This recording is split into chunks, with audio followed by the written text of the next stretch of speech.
Tudo bom, pessoal? Eu ontem assisti um vídeo, uma entrevista do Monark e eu peço até licença ao canal, eu vou colocar a entrevista aqui para vocês, ou aqui, melhor colocar aqui no meio, para vocês assistirem e aí a gente vai discutir sobre ela. Foi o Monark comentando num canal onde ele voltou para o Brasil. Inclusive, o Vilela deu uma entrevista junto com outros youtubers dizendo que o Monark chegou no Brasil estava querendo cobrar 40 mil para aparecer numa entrevista, algo nesse sentido aí. Isso no meio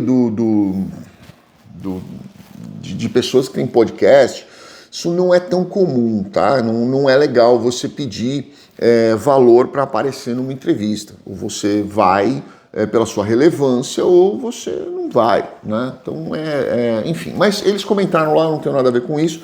Mas o que eu quero comentar com vocês aqui? O Monark deu essa entrevista e ele comentou sobre o processo de imigração dele. E eu vou trazer aqui para vocês alguns comentários técnicos. Eu não vou falar sobre a questão do Monark, o que eu acho que aconteceu, eu não vou falar. Se alguém tiver alguma informação e quiser falar, pode comentar aqui, com respeito, obviamente. Não sei quem fez o processo dele, não sei como foi feito o processo dele. Eu já tive diversos dessas pessoas, o Monark não foi um deles, tá?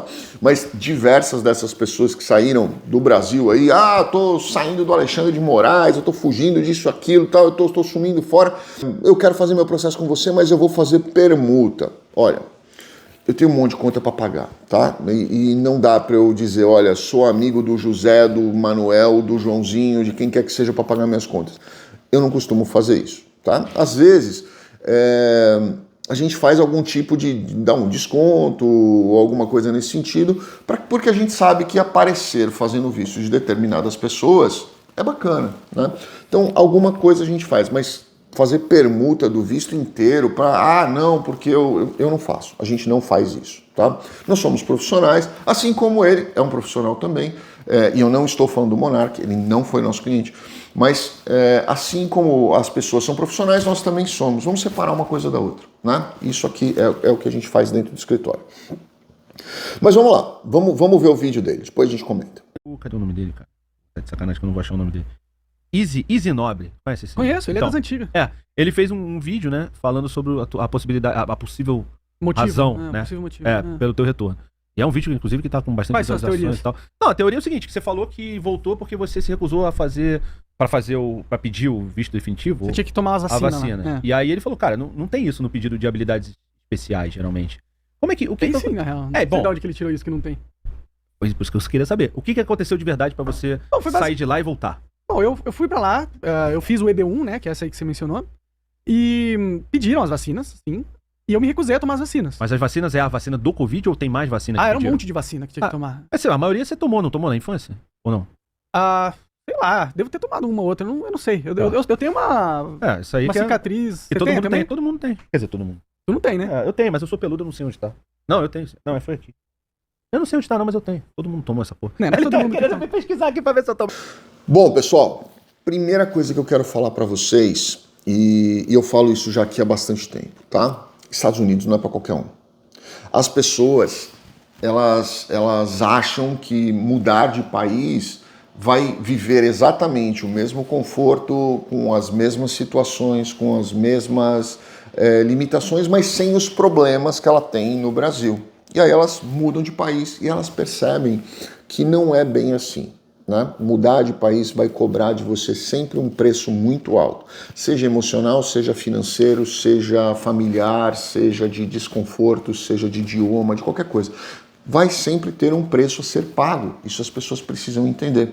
Então, não é uma ilusão achar que você vai morar perto do Mickey e que todos os dias vai ser uma manhã na Disney. Não vai ser, tá? Isso é uma coisa que as pessoas precisam definitivamente entender. Segundo ponto, as pessoas acham, eu já vi isso acontecer muitas vezes, as pessoas acham que elas saírem do Brasil, ela está zerando a vida dela. Ela tem um problema, ela tem um processo, ela tem uma inimizade, ela tem uma dívida, ela tem qualquer coisa. Você sair do Brasil, isso não vai desaparecer magicamente. Os seus problemas vão te acompanhar onde quer que você esteja, tá? Então, resolva os seus problemas antes de você sair. Tenta organizar as coisas para que a sua mudança não seja simplesmente uma mudança de endereço. Porque os problemas vão acontecer. Se você tiver problema familiar, ele vai continuar aqui.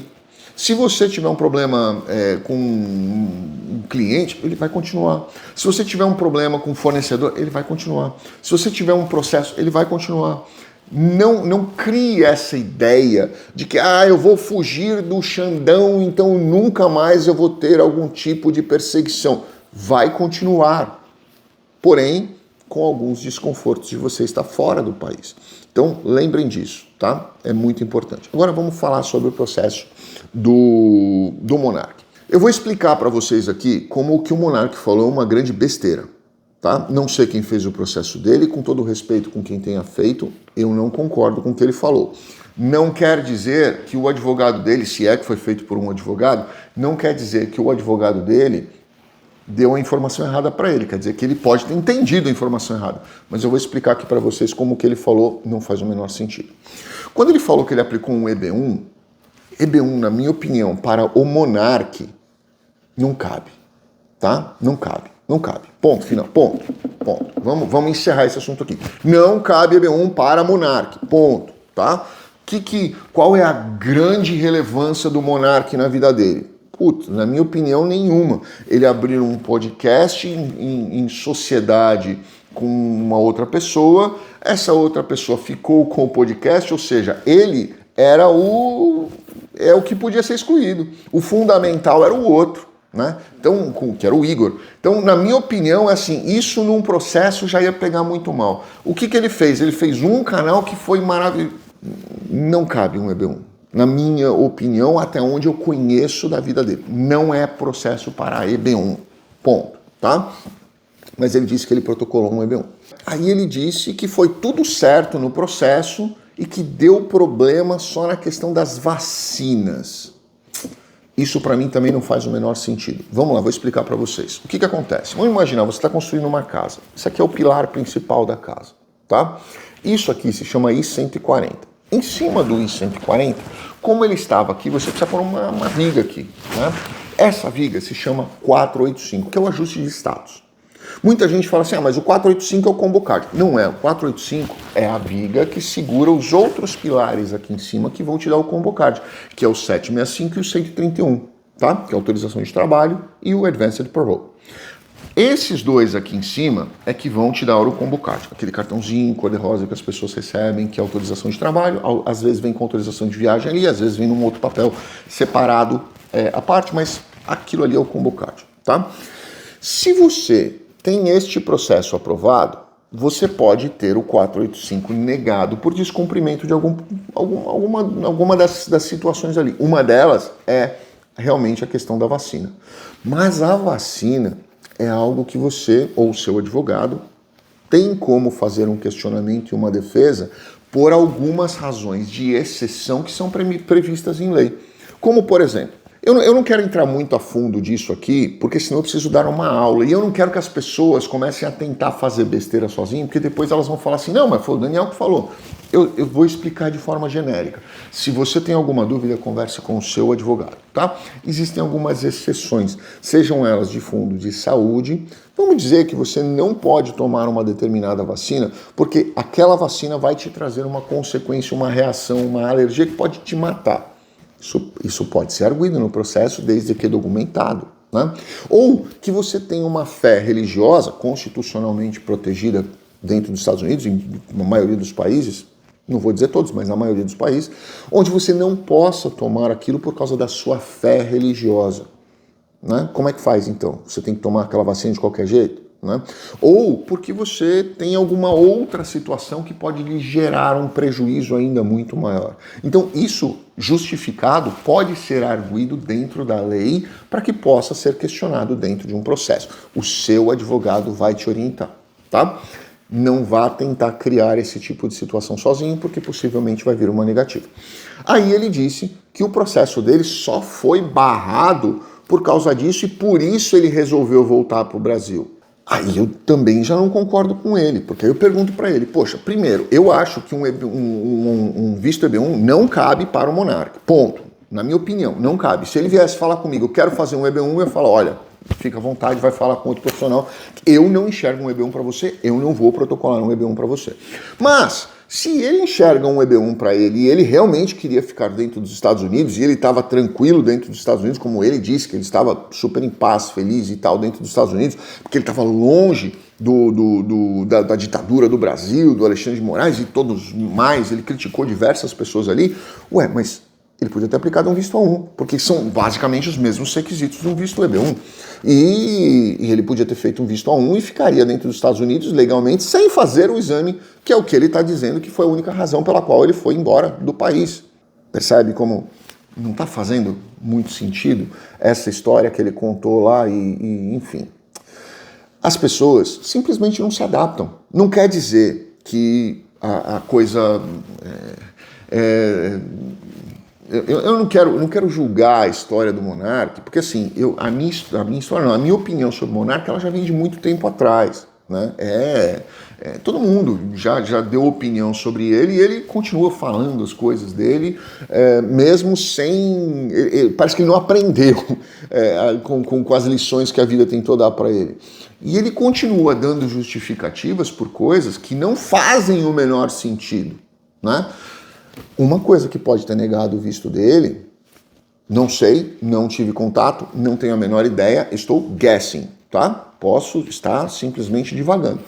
Mas o fato dele falar o que ele falou naquela entrevista, que foi o motivador dele ser expulso do podcast, aquilo ali, por si só, pode ser um limitador para visto, tá? Aquilo ali pode ser um problema seríssimo para um visto dele. Outras opiniões extremamente polêmicas dele podem ser problemas sim para visto. Aí você me fala, poxa, mas e a liberdade de expressão? É o que eu já falei antes para vocês, liberdade de expressão é uma coisa, irresponsabilidade de expressão é outra coisa.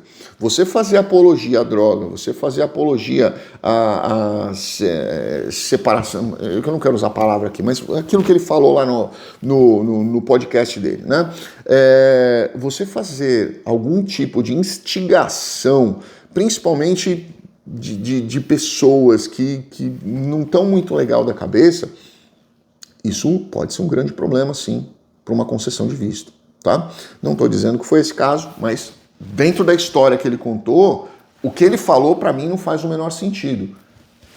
Essa lógica talvez faça um sentido melhor aqui, tá? Então, lembre uma coisa para vocês. Primeiro, conversa com um advogado da sua confiança. Eu sempre falo isso aqui. Você não precisa assistir um vídeo do Daniel, eu vou falar com o Daniel. Não, conversa com alguém que é da sua confiança. Alguém que te inspire a confiança no sentido de, olha, essa pessoa sabe o que ela está falando.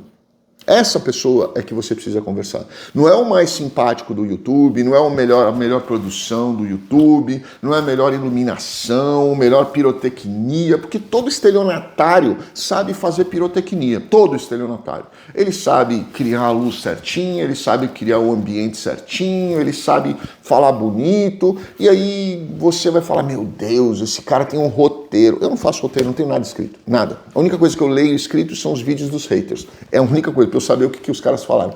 Todo o resto que eu falo são coisas que vêm daquilo que eu estudei e daquilo que vem instintivo na minha cabeça. Porque eu não consigo fazer vídeo com roteiro. Lembra, procurem pessoas que vocês confiam. Vejam quem são as pessoas, vejam o histórico daquela pessoa dentro daquela área de atuação. Quanto tempo faz que ele está escrevendo sobre isso? Quanto tempo faz que ele está falando sobre isso? Né? Mas ele começou o ano passado a gravar vídeos da opinião na internet e fez 2 entrevistas. Esse cara está começando a vida dele. Ele não sabe pegar um pepino para fazer a coisa acontecer. Né? Prestem atenção nesse tipo de situação. Parcerias, na minha opinião, não querem dizer que o advogado é competente, só quer dizer que ele quis trocar por uma mídia. E se ele precisa de mídia é porque ele não consegue gerar a própria mídia dele. Né? Ele não consegue ter relevância para ele gerar a própria atenção para ele. Outro ponto que vocês precisam entender, Essa história de, não, manda aqui que eu preencho o seu processo, que tá tudo certo, aí, eu sei fazer, eu fiz o meu, eu sei fazer, manda aí que eu vou fazer. Isso é a maior furada que existe, tá? Outra, pessoas que jogam na internet, vomitam na internet sem nunca ter estudado sobre o assunto e falam como se elas tivessem grande propriedade, porque elas fizeram uma pesquisa no chat GPT, um relatório que saiu ali de um organograma, de uma gravação que ela vai fazer, ela está lendo num teleprompter ali atrás o que está escrito para ela ler. Pessoal, lembrem, Estados Unidos não é para qualquer um, não é para todo mundo, não é para aquelas pessoas que estão emocionadas querendo sair fugindo do Xandão. Estados Unidos, ou qualquer outro país, ele exige que você tenha programação, planejamento e principalmente estratégia. Assim as coisas funcionam, tá? Essa entrevista que o Monark deu, ela deixou muito claro isso para mim, que ele não tinha estratégia nenhuma, que ele não tinha programação nenhuma, que ele não sabia o que ele ia fazer nos Estados Unidos e que ele estava emocionado para sair do Brasil. Era isso. E se essa informação que ele passou, ela tem um pingo de realidade, ela mostra para mim duas coisas. Primeiro, ou que ele fez um processo com alguém que não passava as informações para ele, ou ele não queria entender, ou ele estava doidão a ponto de não entender, ou ele tentou fazer o processo dele sozinho, baseado num guessing, porque o que ele falou foi uma grande besteira e não faz o menor sentido. Certo? Pensem nisso. Grande abraço, fiquem com Deus. Obrigado.